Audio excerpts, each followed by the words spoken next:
ये पाकिस्तान में टेक्नोलॉजी जो है ना उसको तो भाई हराम हलाल के चक्कर में डाल दिया जाता है हमेशा। इंडिया इस वक्त पाकिस्तान से स्पेस पावर इतनी बड़ी बन चुका है कि आप सोच नहीं सकते। अब हम इंडिया पे तनकीद करते हैं, हमारा रिवायती हरीफ है और हम जवाब देते हैं उनको बीइंग पैट्रियोटिक पाकिस्तानी, लेकिन कई बार हम दुश्मन की भी तारीफ करने पे मजबूर हो जाते हैं। वो हमसे आगे क्यों है साइंस एंड टेक्नोलॉजी।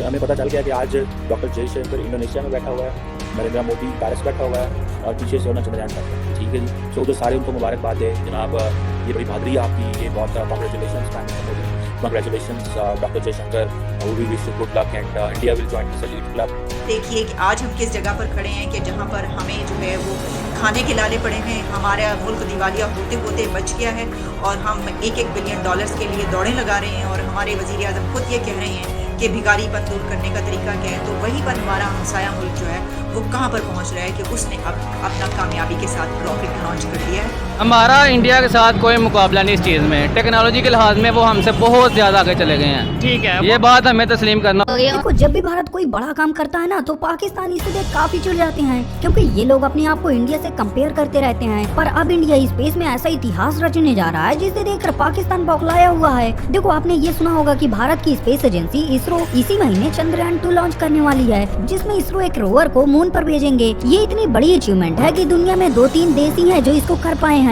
और इंडिया भी कुछ सालों पहले ही ये कर लेता। लेकिन पिछला मिशन इसरो का फेल हो गया था। जब चंद्रयान 1 मिशन फेल हो गया था तो यही पाकिस्तानी मीडिया इंडिया का काफी मजाक बना रही थी कि देखो कैसे इंडिया का मिशन फेल हो गया। ये लोग तब मीम बनाकर बड़े मजे ले रहे थे। पर अब जब इंडिया फिर से पिछली गलती को सीखते हुए चंद्रयान मिशन 2 करने जा रहा है तो यही पाकिस्तानी मीडिया के होश उड़े हुए हैं। ये लोग ये कह रहे हैं कि अब इंडिया स्पेस का सुपर पावर बन रहा है और पाकिस्तान में आटा तक नहीं मिल पा रहा है। जो पाकिस्तानी मीडिया तब इंडिया का मजाक बना रहे थे, अब वही इंडिया की काफी तारीफें कर रहे हैं। देखो, वो कहते हैं ना, कोशिश करने वालों की हार नहीं होती। इंडिया ने कभी कोशिश करना नहीं छोड़ा, वही पाकिस्तान अपने सैटेलाइट को भी स्पेस में नहीं पहुंचा सकता। इसीलिए आज पाकिस्तानी मीडिया इंडिया के ऐसे सक्सेसफुल अचीवमेंट को देखकर काफी जल रही है।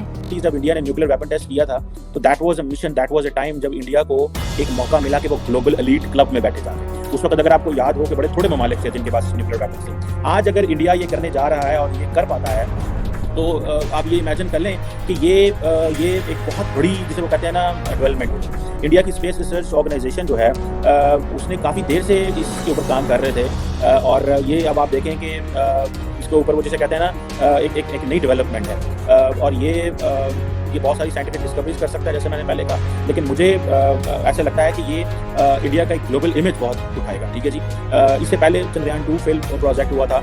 जारी बात है ये बहुत बड़ी एक्सप्लोरेशन है, पंजाबी कहने ने फलाई कार नहीं है, ठीक है, जानते जाना। तो ये इंडिया अगर ये कर पाता है तो ये आप समझ लें कि इंडिया हिस्सा बन जाएगा अमेरिका का, चीन का, रशिया का। सोवियत यूनियन जब थी रशिया तो तब दे डिड इट। सो अब आप इमेजिन करें, जैसे वो कहते हैं ना कि चौथा कंट्री होगा कि वो अपनी ये कंट्रोल लैंडिंग जो है वो चांद के ऊपर कर सके। और एक तरफ आप देखें दिल्ली नरेंद्र मोदी साहब फ्रांस बैठे हुए हैं, ये सिग्नलिंग इंडिया करता है। इंडिया की जो गवर्नमेंट है वो सिग्नलिंग करती है। और फॉर एग्जाम्पल क्या है जी कि वो मोदी साहब किधर है, मोदी साहब फ्रांस है, कैस्ट्रो फाउंडर है। अच्छा पीछू क्यों है, पीछू जनाब वो चंद्रयान छाट जाना ये है। This is what they have been doing. Doctor Jaishankar किधर है, डॉक्टर जयशंकर तो इंडोनेशिया बैठे हुए हैं। अच्छा, वो इंडोनेशिया में और पीछे से जनाब ये जो Chandrayaan is known as basically जिसे कहा जाता है मून व्हीकल। ठीक है, इसरो जिसे बोलते हैं, इंडिया का स्पेस रिसर्च ऑर्गेनाइजेशन। इसने जो 2019 की जो ना हो सकी लैंडिंग ना कर सका, अभी वो समझते हैं कि और अभी they are going to go in different direction. ठीक है जनाब, सो मैं तो इसको साइंटिफिक सक्सेस बिल्कुल समझता हूँ, इंडिया की पॉलिटिकल सक्सेस भी समझता हूँ। मैं इसको इंडिया की जिसे कहते हैं ना राइजिंग ग्लोबल पावर, उस लेंस से भी देख रहा हूँ। मैं इसको ये भी देख रहा हूँ कि जो इंडिया का कॉन्फिडेंस होगा, आप इस कॉन्फिडेंस को देखें। ठीक है जी, जिसे वो कहते हैं ना, आप उस कॉन्फिडेंस को देखें जो वो कॉन्फिडेंस कैसा है। ये जो कॉन्फिडेंस है, ये कॉन्फिडेंस इंडिया को, इंडियन आवाम के लिए। अभी फॉर एग्जांपल मोदी साहब वहाँ पे थे, फ्रांस में थे, तो वो जाते ही पहले अपने डियास्पोरा से मिले। उनके पास 2 दिन थे, उन्होंने 2 दिन में अपना वो जो बात उसकी थी ना, होती थी वहाँ पर, मैं लिसनिंग। उन्होंने कहा मेरे जिस्म का एक जो शरीर का पता नहीं एक हिस्सा जो है और मेरे वक्त का सारा टाइम जो है, मेरी जिंदगी का सारा टाइम वो भारत के लिए। इंसानियत की एक बड़ी छलांग हमारे हमसाया मुल्क भारत का खला की जानिब, चांद की जानिब मिशन की एक बड़ी छलांग, a giant leap for mankind. ये सेंटेंस बोला गया था, ये कहा गया था जब पहली मर्तबा चांद की तरफ मिशन भेजा गया था और वो कामयाब हुआ था। लेकिन आज न सिर्फ दुनिया के लिए बल्कि मैं ये समझती हूँ कि पाकिस्तान के लिए भी और इस रीजन के लिए भी, इस खित्ते के लिए, कि इस रीजन से एक कंट्री जो यहाँ पर पहुँच गया कि आज उसने अपना मून मिशन एक मरतबा फिर जब लॉन्च किया तो बहुत कामयाबी के साथ उसको लॉन्च किया गया। तो हमारे हमसाया मुल्क, हमारे करीबी जनाब, आप खिड़की खोलें तो आपके साथ वो मुल्क मौजूद है। ये अलग बात है कि हमने आप हमाकतों की वजह से, अपनी जो है बेवकूफ़ियों की वजह से हम आज उस जगह पर खड़े हैं कि जहाँ पर हम एक ऐसा हमसाया होने की बिना पर बहुत ताकत हासिल कर सकते थे और बहुत कामयाबियाँ हासिल कर सकते थे। हम भी शायद इसमें उनके साथ शामिल हो सकते थे अगर हम अपनी पॉलिसीज़ ऐसे बनाते। मैं तो इसको ये समझती हूँ और मैं इसको आज बिल्कुल धड़ल्ले से क्रिटिसाइज़ करूँगी अपनी इन पॉलिसीज़ को जो हमेशा से हमारी रही हैं। कि आप देखिए कि आज हम किस जगह पर खड़े हैं कि जहाँ पर हमें जो है वो खाने के लाले पड़े हुए हैं। हमारा मुल्क दिवालिया होते होते बच गया है और हम $1-1 बिलियन के लिए दौड़ें लगा रहे हैं और हमारे वज़ीर आज़म खुद ये कह रहे हैं कि भिखारीपन दूर करने का तरीका क्या है। तो वहीं पर हमारा हमसाया मुल्क जो है वो कहाँ पर पहुँच रहा है कि उसने अब अपना कामयाबी के साथ रॉकेट लॉन्च कर दिया है। अलग से काउंटिंग होती है दुनिया में कि भाई ये स्पेस टेक्नोलॉजी से भी